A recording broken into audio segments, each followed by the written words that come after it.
अस्सलामुअलैकुम। Sports world में आपको खुशामदीद कहेंगे। मैं हूं हिफ्सा इम्तियाज़। और नाजरीन, कल एशिया कप वाइंड अप हो गया और कल जब पाक भारत मुकाबला हुआ और एक बार फिर से पाकिस्तान इंडिया को शिकस्त देने में नाकाम हो गया। आपको बताएं कि भारत ने ये एशिया कप 9वीं मरतबा जीत लिया है। और अगर कल पाकिस्तान के तीनों शोबों की बात की जाए, फील्डिंग के हवाले से बात करें, बैटिंग के हवाले से बात करें या बॉलिंग के हवाले से बात करें, पाकिस्तान अपने तीनों शोबों में हमेशा नाकाम नजर आया है। इसके साथ साथ कल पाकिस्तान ने एक बेहतरीन मौका भी अपनाया। हमारे ओपनर से हमने अच्छा स्टार्ट दिया और उसके बावजूद भी हम मैच पर अपनी ग्रिप जो है वो मजबूत नहीं कर सके हैं।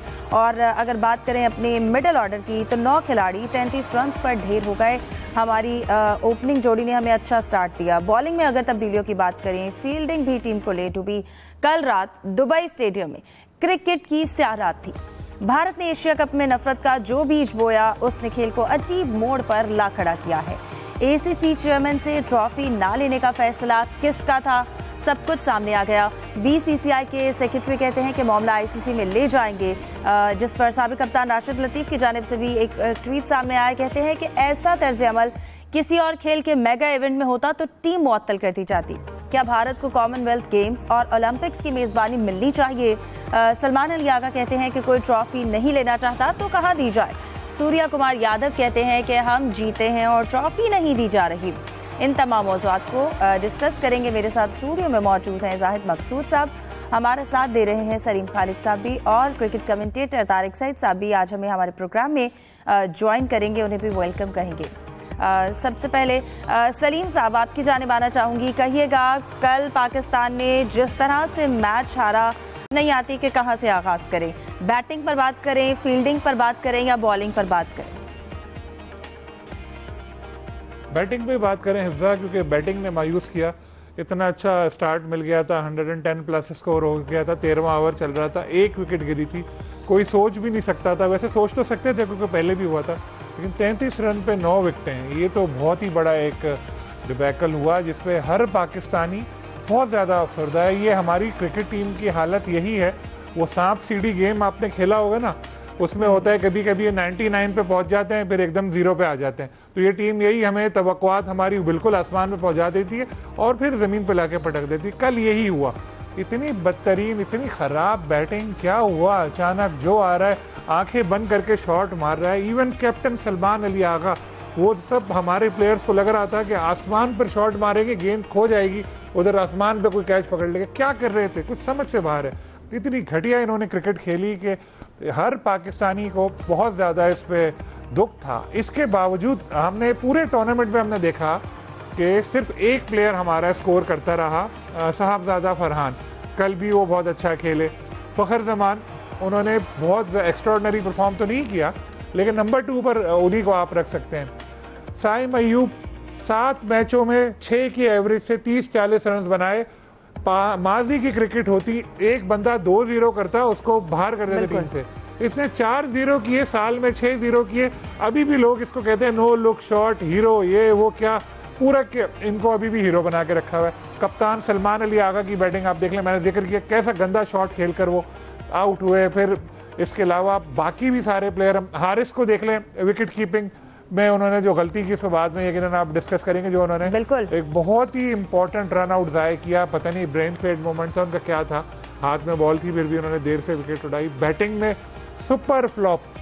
कोई एक बंदा ऐसा नहीं था जिसने कल जिम्मेदारी लेने का सोचा हो और उसने कहा हो कि चलो मैं थोड़ी देर रुकता हूँ, चाहे हमारे वो जो ऑलराउंडर सो कॉल्ड हैं वो हो या हमारी टॉप ऑर्डर बैटिंग हो। मिडिल ऑर्डर बैटिंग पूरे टूर्नामेंट में हमारी बदतरीन रही। अगर आप टेलीविजन पे मैच की झलकियां देखें, वो भी थोड़ी लंबी चलती हैं, मगर ये जो आउट हुए 33 रन पर 2, वो तो इतने जल्दी आउट हुए, ऐसे आउट हो रहे थे कि लोग बिल्कुल हमारे आखिरी 10 हमें जो पहले 10 ओवर के बाद जो दूसरे 10 ओवर थे, 11 to 20 ओवर्स, वो सिर्फ हाईलाइट्स थी हमारे लिए। हम पूरे ओवर्स भी नहीं खेल सके।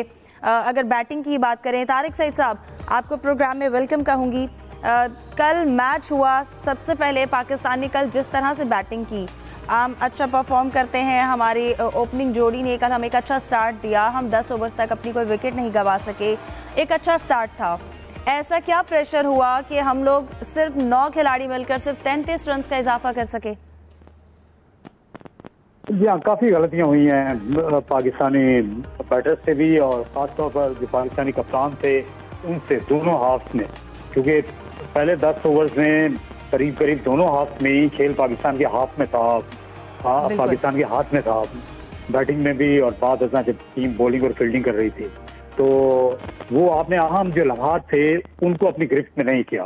तो बैटिंग ऑर्डर जो है उसकी तरतीब उसमें सरासरी वो दिखाई दे रहा है कि गलतियां हो गई, कि जहां पर पहली विकेट गिरने के बाद भी ये खुद आ सकते थे, क्योंकि साइम अयूब फॉर्म में नहीं थे, और फिर हारिस को तो बिल्कुल स्पिनर्स के सामने जब दोनों एंड से स्पिन हो रही थी तो उनको भेजने का उसको कोई जवाब नहीं था। अगर आप उनको डेथ ओवर्स में खेलने को भेजते तो वो कारगर हो सकते थे। वहाँ सलमान आगा को खुद आना चाहिए था।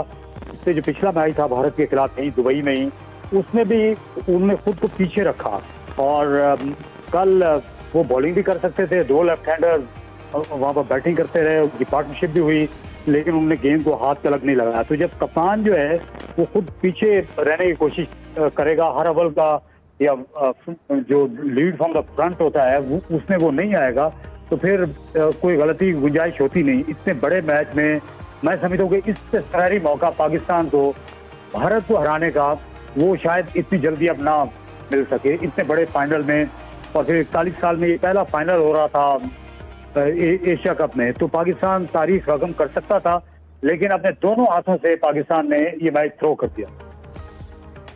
जाहिद साहब, अगर हम इस टीम की अगर बात करें, क्या हम ये तवक्को कर सकते थे? आपको लगता है कल जिस तरह से इनकी जानिब से इनकी शॉट सिलेक्शन थी, बैटर्स की अगर बात की जाए, स्ट्राइक रोटेट करने के लिए हम बार बार बात करते हैं कि इन्हें कौन सिखाएगा मॉडर्न डे क्रिकेट क्या है, रुकने की पिच पर ठहरने की किसी ने कोशिश नहीं की है, सब आए हैं और सिर्फ बाउंड्री तक पहुंचानी थी उन्होंने गेंद, और इस चक्कर में सब आउट हुए।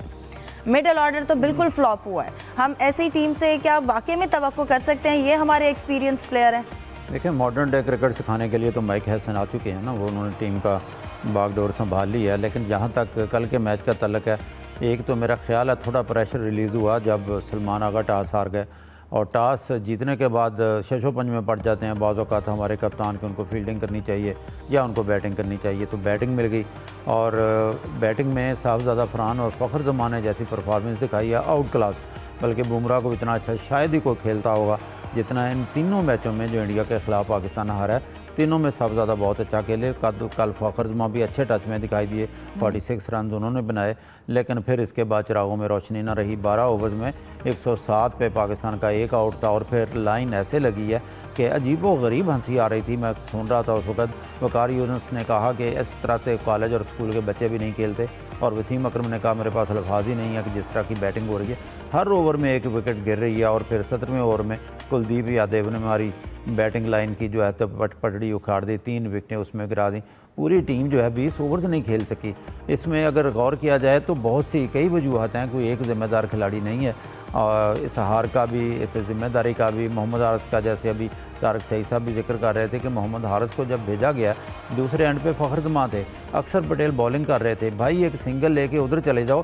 फ़खर जमां उस वक्त फार्म में हैं, वो यकीनी तौर पर इसको छक्का या 2 छक्के टिका देते अक्सर पटेल को। आपने पहली एक गेंद खेली, रोकी, दूसरी गेंद पर आउट होकर बाहर चले गए। एक विकेट गिरने से टीम प्रेशर में आ जाती है, इसका बड़ा नुकसान होता है। बॉलिंग में पै दर पै गलतियाँ की, फिर कप्तान ने भी गलतियाँ की। जब स्पिनर की ज़रूरत है, अच्छी बॉलिंग कर रहे हैं, नवाज को आप कहते हैं हमारा मेन बॉलर है, साइम आपका अच्छी बॉलिंग कर रहा है, वहाँ पर हारिस रऊफ को ले आए, सारा टेम्पो आपने तोड़ दिया। बहुत सी गलतियाँ हुई। फिर हारिस ख़ास तौर पर जो सलीम खालिक साहब ने भी जिक्र किया, और चांस था रन आउट का, जब एक चांस मिलता है, हुसैन तलत ने चांस किया, चांस देंगे इतनी बड़ी टीम को जो वर्ल्ड नंबर 1 है, इसमें क्या शक है कि उनकी टीम हमसे बेहतर टीम है। तो एक जीता हुआ मैच हमने पहली दफ़ा नहीं हारा, मेलबर्न में भी हमने ऐसे किया। हारिस रऊफ को बार बार हम याद करेंगे, डेलस का मैच भी याद करेंगे, मेलबर्न का भी याद करेंगे, ये भी याद रहेगा। बिल्कुल। तारिक सईद साहब, अगर बॉलिंग की बात करें, जैसा कि जाहिद साहब ने भी जिक्र किया, हमने कल फील्डिंग में भी बहुत गलतियां की, हमने कैच ड्रॉप किए, हमने थ्रो लेट की, गलत किया, और इसके साथ साथ जो बॉलिंग की स्ट्रेटजी, कैप्टेंसी के हवाले से अगर बात करना चाहें, सलमान अली आगा की क्या स्ट्रेटजी नज़र आई कल हमें मैच में? जी हाँ, वही बॉलिंग में तो ये जब फील्डिंग में कि वो कप्तानी का इनका बड़ा इम्तहान तो वहीं पर था, तो वो ये सही इस्तेमाल कर नहीं सके हैं अपने जितने भी मोरे हैं, फहीम अशरफ ने 2 ओवर्स में 2 विकेटें ले ली थी। फिर तीसरा ओवर वहाँ पे या तो आप हारिस रऊफ को वो छठा ओवर जो था पावर प्ले का आखिरी वो कराना चाहिए था। वो फहीम अशरफ का ओवर भी काफ़ी महंगा गया। वहाँ से मोमेंटम जो है वो उनकी पार्टनरशिप में आया, संजू सैमसन और जब वो तिलक वर्मा खेल रहे थे, और बाद अज़ा वो हुसैन तलब ने जो वो कैच छोड़ा है, बिल्कुल रेगुलेशन कैच था इन दिनों जिस तरह मॉडर्न डे फील्डिंग हुआ करती है, तो उससे साफ जाहिर हुआ कि वो हवास बाख्ता थे, आसान उनके खता थे बड़े फाइनल के लिहाज से, और बैटिंग में जिस तरह जल्दी आउट हुए थे उसका दबाव उन्होंने फील्डिंग में भी लिया हुआ था। और वो जहाँ पे फिर वो दोनों स्पिनर्स दोनों एंड से बड़ी अच्छी बॉलिंग कर रहे थे, मोहम्मद जो पाकिस्तान के दोनों फिंगर स्पिनर्स हैं, लेकिन उनको हटा के फिर हारिस रऊफ को वापस लाया गया, तो वो चाल एक बड़ी गलत इन्होंने चली। वहाँ वो एक ऐसा मौका था जब दबाव बढ़ रहा था, सरकार औसत वो 11 के करीब पहुंच रही थी, तो इन्होंने वहाँ हारिस रऊफ को लाकर, क्योंकि पिच इंतहाई सुस्त थी, थकी विकेट पर उन्होंने तेज बॉलिंग करने की कोशिश की, अराउंड द विकेट आकर लेफ्ट हैंडर्स को विकेट दे दी, शॉर्ट गेंदें कर दी और वो रन चले गए। तो वहाँ से मोमेंटम दोबारा उस तरफ चला गया। 3 से 4 मौके ऐसे थे इस खेल में जब पाकिस्तान बिल्कुल, ये गर्दन पे पाकिस्तान का पूरी तरह हाथ था और वो अब दबा सकते थे गर्दन, लेकिन फिर वहाँ जो है वही गलतियाँ हो गई, वो अहम तरीन जो या नाजुक मौके पे। बिल्कुल तारिक सईद साहब, हमने आगाज़ में मेन विकेट जिन्होंने पूरे टूर्नामेंट में अभिषेक शर्मा ने बहुत आउट क्लास परफॉर्म किया, हमने उनकी विकेट ले ली, हमने शुभमन गिल को आउट कर लिया, सूर्य कुमार यादव आउट हो गए। उसके बावजूद भी हमने जो ओवर्स में आप साफ नज़र आ रहा था, हर शायकीन क्रिकेट बता सकता था कि स्पिनर्स की कितनी ज़्यादा ज़रूरत है और क्यों ये सलमान आगा जो है वो नहीं। क्या आपको लगता है कि ये सिर्फ दबाव था या तैयारी की भी कमी थी? नहीं, ये दबाव था। देखिए जो बड़े कप्तान होते हैं वो ऐसे मौके पर उनके जौहर खुलकर सामने आते हैं और वो खुद आगे पेश रहते हैं। इसमें आज भी हम 92 के वर्ल्ड कप की मिसाल देते हैं और इवेंट्स की मिसाल दी जाती है। आपके जो सीनियर प्लेयर होते हैं वो जाते हैं, शायद अफ्रीकी वनडे में चले गए थे सेमीफाइनल फाइनल में जब पाकिस्तान जीता था वर्ल्ड T20 2009 में। तो यहाँ सलमान आगा को खुद बैटिंग करने के लिए भी आना चाहिए था। फिर बॉलिंग में 2 बाएं हाथ के बैट्समैन जब खड़े हुए थे तो वहाँ तो इनकी दूसरी सोच या दूसरा ख्याल इनके जहन में आना भी नहीं चाहिए था। तो ये इन्होंने, मुझे लगता है कि इन्होंने खुद को जो है वो पीछे रखने की और छुपाने की बदकिस्मती से कोशिश की है सलमान अली आगा ने, और उसका पाकिस्तान टीम को नुकसान हुआ है। क्योंकि कल का मैच और मोहम्मद नवाज को बॉलिंग ना कराना इस पिच के ऊपर, जहां वो HBL PSL के दिनों से वो बड़े कारगर हुआ करते थे। दुबई बड़ा ग्राउंड है, स्पिनर्स यहाँ वैसे भी बॉलिंग करना पसंद करते हैं, तो वो एक अटैकिंग ऑप्शन थे, वो आपको विकेटें लेकर दे सकते थे। ये शायद रन रोकने के लिए चले गए। तो वो मोहम्मद नवाज का 1 ओवर कराया जाना इस पिच के ऊपर, जहाँ जो लेफ्ट आर्म स्पिनर्स की चांदी हो सकती थी, ये तो फिर अब बिल्कुल भी समझ से वाला है ये चीजें। सलीम साहब, क्या लगता है हमने खुद शायद भारत को मौका दिया है कि वो जीते? भारत ने हमें बार बार मौका दिया कि हम लोग जो है वो मैच पर अपनी ग्रिप जो है वो रखें, लेकिन हमने कहा नहीं भाई, हम नहीं चाहते शायद जीतना, हमें वो इंटेंट नज़र ही नहीं आई अपने खिलाड़ियों में। कैप्टनसी के हवाले से जैसे कि तारिक सईद साहब ने कहा, मोहम्मद नवाज के ओवर्स थे हमारे पास साइम अयूब का 1 ओवर था, लेकिन क्या सोच कर हमने हारिस रऊफ से आखिरी ओवर करवाया? बस ये होता है ना, इंसान का दिमाग जब काम नहीं करता तो वो ऐसे ही फैसले करते हैं जैसे हमारे कैप्टन कल कर रहे थे। लेकिन ये अगर हम देखें ना तो इंडिया के खिलाफ सिर्फ कल ऐसा नहीं हुआ। अगर आप रीसेंट पास्ट के कुछ मैचेस निकालें, जो इस टूर्नामेंट से पहले की बात मैं कर रहा हूँ, तो हमेशा ऐसा होता है कि हमें लग रहा होता है हम जीत रहे होते हैं, अचानक हम हार जाते हैं। सलीम साहब, इंटरप्शन के लिए माजरत, लेकिन ये हमने अपने पिछले संडे वाला मैच 21 सितंबर उसकी तरफ पे ही खेला है। हमने पहले 10 ओवर्स बहुत अच्छे खेले और आखिरी 10 ओवर्स हमने पिछली बार भी इसी तरह खेले थे जैसे हमने कल खेले। बिल्कुल, मैं इस इवेंट से हटके मैं बात कर रहा था कि जब भी कोई बड़ा मैच होता है, चाहे US में हो या कहीं और हो, इंडिया से मैच हमारा हो रहा होता है, उसमें हमें लग रहा होता है हम जीत रहे हैं, कुछ लोग मिठाइयों के ऑर्डर भी दे देते हैं, एकदम कुछ ऐसा हो जाता है कि फिर वो हार जाते हैं मैच। ये एक बड़ी मिस्ट्री है। वैसे ही है, हारिस रऊफ हर बड़े मैच में वो इसी तरह करते हैं। जब पिछले मैच में उन्होंने अच्छी बॉलिंग की, उससे पिछले में बेहतर उनकी बॉलिंग थी, हमें उम्मीदें उनसे जाग गई, लेकिन उन्होंने फिर वही काम कर दिया। आपको याद होगा कि कोहली ने भी एक दफ़ा उनको छक्के लगा के पूरा मैच चेंज कर दिया था। और भी कई ऐसे मैचेस हैं, अगर हम कितने मैचेस हारिस ने जितवाए हैं ये हम देखें और कितने मैचेस में उनकी बॉलिंग की वजह से टीम को नुकसान हुआ है, तो ये एक बड़ा अहम सवाल होगा। लेकिन हम लोगों ने स्क्वाड में चेंजेस की नहीं। हसन अली को हम लोग क्या कॉमेडी करने के लिए लेके गए थे कि वो ड्रेसिंग रूम में हंसाता रहेगा प्लेयर्स को, या वसीम जूनियर किस लिए थे? जब प्लेयर आपके में मौजूद हैं तो फिर क्यों उनको लेकर गए थे? फिर जो आपने स्क्वाड सिलेक्शन किया कि जहां हमारे प्लेयर्स नाकाम हो रहे हैं, बैटर्स हमारे पास बैठे हुए ही नहीं है कोई। कप्साइम को अगर हम फ्लॉप कर हो रहे थे, उनको निकालते तो किसको खिलाते? हसन को खिलाया था, वो इतना चल नहीं पाए थे, उनको इसीलिए बाहर किया। तो स्क्वाड सिलेक्शन होती है, एक दो तो कोई ऐसे एक्स्ट्रा प्लेयर रख लेते, कुछ ऐसा सिलेक्शन स्क्वाड का करते कि आपके पास ऑप्शन तो होते। यहाँ सो कॉल्ड ऑलराउंडर्स इतने सारे भरे हुए, बांग्लादेश के खिलाफ मैच हो, ओमान के खिलाफ हो तो उठ के आ जाते सामने, बड़ी टीम का मैच हो तो कांप रहे होते, हाथ ऐसे यूँ कैच छोड़ देते, बैटिंग के लिए आते हैं तो तारा बना के गेंद आउट हो जाते हैं, बॉलिंग में भी कुछ नहीं करते। फ़हीम अशरफ ने कल नो डाउट स्टार्ट अच्छा लिया था, मैंने कहा आज तो ये बंदा जितवा देगा पाकिस्तान को। मैच 50 मैच खेल चुका है, शायद 50 मैच बाद पहला मैच पाकिस्तान को जितवा दे, लेकिन उन्होंने फिर भी बाद में अपनी असल डगर पे आ गए, वो नहीं कुछ कर सके। तो हमें देखना पड़ेगा जिन प्लेयर्स को हम खेल रहे हैं वो किस बेस पे टीम पे आए हैं।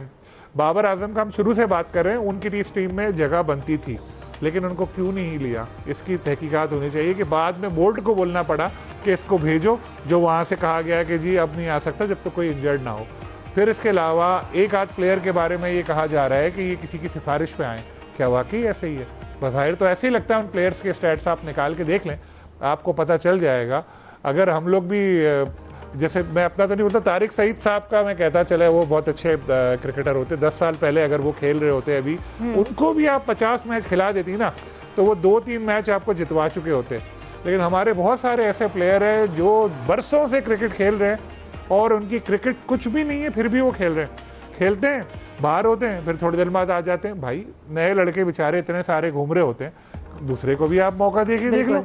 नहीं, क्यों हमारे पास अभी नई प्लेयर्स आ रहे हैं? इसकी वजह यही है, एक अरसे तक तो सेलेक्ट ही नहीं करते रहे, अब सेलेक्ट कर रहे हैं तो वो भी सिलेक्टिव, सिलेक्शन भी सिलेक्टिव हो रही है कि भाई मनपसंद लड़का हो, देखा बाला हो तो करते हैं। जैसे कैप्टनसी के बारे में मैं कई बार मुख्तलिफ शोज में ये बात कर चुका हूँ कि सलमान को कैप्टन इसलिए बनाया कि वो शरीफ लड़का है, फर्मा बरदार लड़का है, लेकिन ये क्वालिटीज देखी जाती हैं जब रिश्ता दे रहे होते हैं। हमने पहले भी इसको कहा था, एग्जैक्टली यहाँ पर पाकिस्तानी टीम के कैप्टन है, आपको बोल्ड डिसीजन लेने थे, आपको फील्ड प्लेसमेंट अच्छे से करनी थी, अपने बॉलर्स अच्छे से यूटिलाइज करने थे, बैटिंग में परफॉर्म करना था। कहीं पर भी एक कैप्टन की कैप्टनसी नजर नहीं आई है। पाकिस्तानी शायकीन क्रिकेट काफी ज्यादा मायूस है और हमें हर खिलाड़ी जो टीम में शामिल है उसकी उसी मैच में परफॉर्मेंस चाहिए। हम पास्ट की परफॉर्मेंसेस को देखकर मुतमईन नहीं हो सकते हैं। मजीद डिस्कस करेंगे ब्रेक के बाद। Stay with us.